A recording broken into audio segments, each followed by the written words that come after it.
आज हम आपकी पाठ्य पुस्तक क्षितिज भाग 1 के 11वें पाठ सवैये रसखान के पढ़ने जा रहे हैं। इस पाठ के कवि रसखान जी हैं। बच्चों, पाठ को पढ़ने से पहले कवि के बारे में कुछ जानकारी प्राप्त कर लें। रसखान कवि कृष्ण भक्ति शाखा के कवि थे और इनका जन्म 1548 में दिल्ली के निकट हुआ था। इनका मूल नाम सैयद इब्राहिम था। मुसलमान होने पर भी उनकी कृष्ण में गहरी आस्था थी। उनकी कृष्ण भक्ति से प्रभावित होकर गोस्वामी विट्ठल दास ने उनको अपना शिष्य बना लिया। कहा जाता है कि श्रीनाथ के मंदिर में उनको श्री कृष्ण के साक्षात दर्शन हुए। तब से वे ब्रज भूमि में ही बस गए और उनकी मृत्यु 1628 के आसपास हुई। बच्चों, इनकी प्रमुख 2 रचनाएं हैं जिनमें प्रेम वाटिका और सुजान रसखान है। इसके साथ इनके काव्य की भाषा ब्रज भाषा है और इन्होंने दोहा और चौपाई छंद का प्रयोग अपनी कविताओं में किया है। इस पूरी कविता में बच्चों रसखान के 4 सवैये लिए गए हैं, जिनमें चारों सवैयों में रसखान का श्री कृष्ण के प्रति लगाव और प्रेम का वर्णन किया गया है। पहला सवैया देखिए बच्चों। मानुष हो तो वही रस खानी, बसों ब्रज गोकुल गांव के ग्वारन। जो पशु हो तो कहाँ बस मेरो, चरो नित नंद की धेनु मंझारन। पाहन हो तो वही गिर को, जो कियो छरि छत्र पुरंदर धारन। जो खग हो तो बसेरो करो, मिली कालिंदी कूल कदम्ब की डारन। अर्थात इस पूरे सवैये में कृष्ण की लीला ब्रज भूमि के प्रति कवि का लगाव बताया गया है और कवि के लगाव का वर्णन किया गया है। मानुष हो यदि अगले जन्म में मैं मनुष्य बनूं, मानुष हो मनुष्य बनूं, वही रस खानी तो वही रसखानी। रसखानी मीन्स यहाँ पर कृष्ण है, क्योंकि रसखानी में छोटी ई की मात्रा आई है। तो बच्चों, जहाँ पर छोटी ई की मात्रा दी होगी रसखानी में, उसका अर्थ है श्री कृष्ण। ठीक है। यदि अगले जन्म में मैं मनुष्य बनूं तो मैं गोकुल गांव के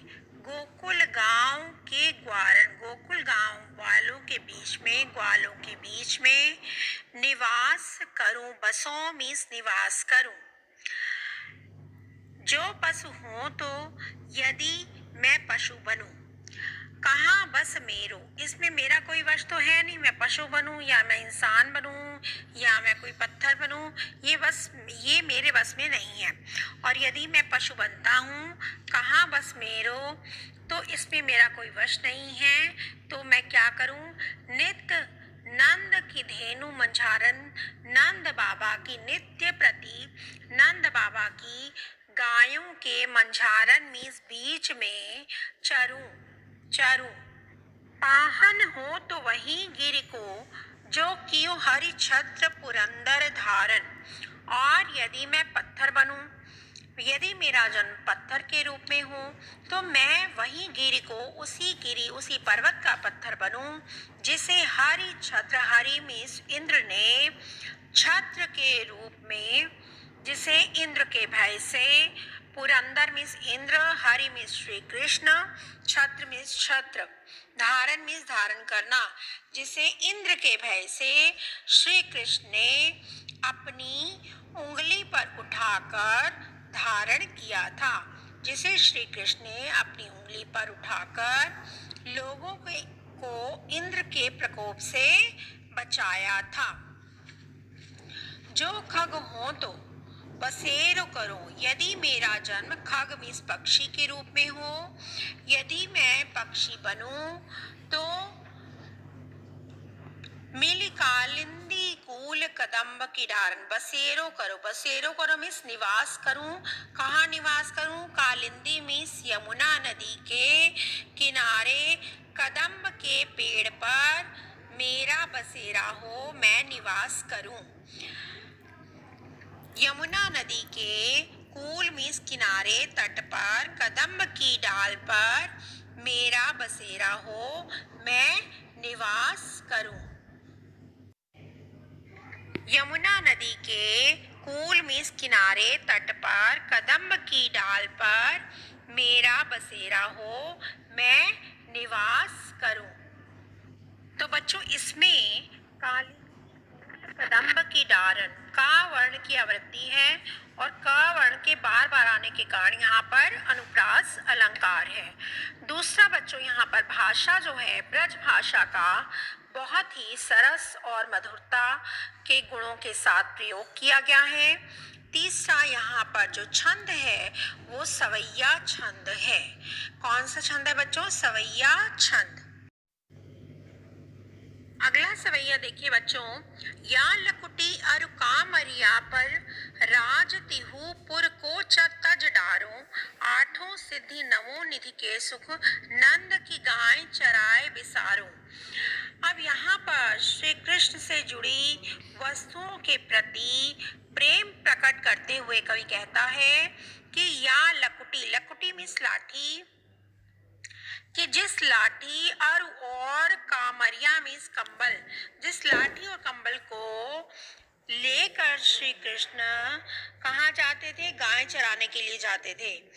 राज तिहु मीन्स तीन, पुर मीन्स लोकों का, राज मीन्स राज, तज मीन्स त्याग देना, डारी त्याग देने के लिए तैयार हूँ। कवि कहते हैं कि जिस लाठी और कंबल को लेकर के श्री कृष्ण गाय चराने के लिए जाते थे, उस लाठी और कंबल के लिए, उसके बदले में मैं तीनों लोकों का सुख त्यागने को तैयार हूँ।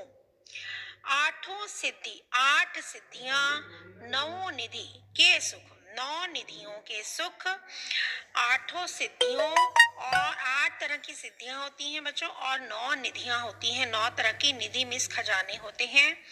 आठों सिद्धियों और 9 निधियों के सुख को नंद बाबा की गायों के चराने के बदले में भूल जाने के लिए तैयार हूँ। अर्थात मैं नंद बाबा की गायों को चराने के बदले में 8 सिद्धियों और 9 निधियों का सुख भी भूल सकता हूँ। बिसारो मीन्स भूल सकता हूँ। रसखान कबो इन आखिन सो, रसखान अभी मैंने बताया था बच्चों, जब रसखान ही आएगा तो इसका अर्थ होगा श्री कृष्ण, और जब रसखान लिखा होगा तो इसका अर्थ होगा कवि के बारे में रसखान आया, कवि के लिए कहा गया है रसखान। रसखान कबो इन आँखिन सो, रसखान कवि कहते हैं कि मैं इन आँखों से ब्रज के वन बाग तड़ाग निहारो, ब्रज के बाग बगीचे, तड़ाग मीन्स तालाब, वन मीन्स वन, जंगल को, निहारो मीन्स निहारना चाहता हूँ। रसखान कवि कहते हैं कि मैं ब्रज भूमि पर स्थित बागों, वनों, तालाबों को देखते ही रहना चाहता हूँ। कोटिक एक कल धूत के धाम, करील की कुंजन ऊपर वारो, मैं करील जो होता है बच्चों, कांटेदार पेड़ होता है करील का, और कुंजन मीन्स बाग, करील के बाग, कटीले वृक्षों के बाग, मैं इन करील के कुंजों में रहने के बदले हजारों सोने के महलों का सुख त्यागने के लिए तैयार हूँ। कोटिक मीन्स करोड़ों, कलधोत मीन्स सोने के, और धाम मीन्स महल, करोड़ों सोने के महलों का सुख किस पर वारने के लिए तैयार हूँ? करील के कुंजों के ऊपर करोड़ों सोने के महलों का सुख वारने के लिए तैयार हूँ। अर्थात जो कवि है वो ये सब करना चाहता है, यानी लाठी और कंबल के लिए, नंद बाबा की गायों को चराने के लिए, ब्रज के वन बागों और तालाबों के लिए और करील के कुंजों के लिए ये सब चीजें करने के लिए तैयार है। तो बच्चों यहाँ पर कौटिक एकल धोत के धाम, तो इसमें यहाँ पर देख लीजिए, इसमें वन बाग और कलधोत के धाम, नवनिधि, यहाँ पर इन सब जगहों पर वर्ण की आवृत्ति के कारण अनुप्रास अलंकार है। दूसरा, भाषा जो है ब्रज भाषा का प्रयोग है और सवैया छंद है, छंद है सवैया छंद। बच्चों, इस वीडियो में आपने पहला और दूसरा सवैया पढ़ा है। अगली वीडियो में हम लोग तीसरा और चौथा सवैया पढ़ेंगे, यानी ये पाठ मैं यहीं समाप्त कर रही हूँ। अगले वीडियो में पाठ के शेष भाग के साथ हम फिर मिलेंगे।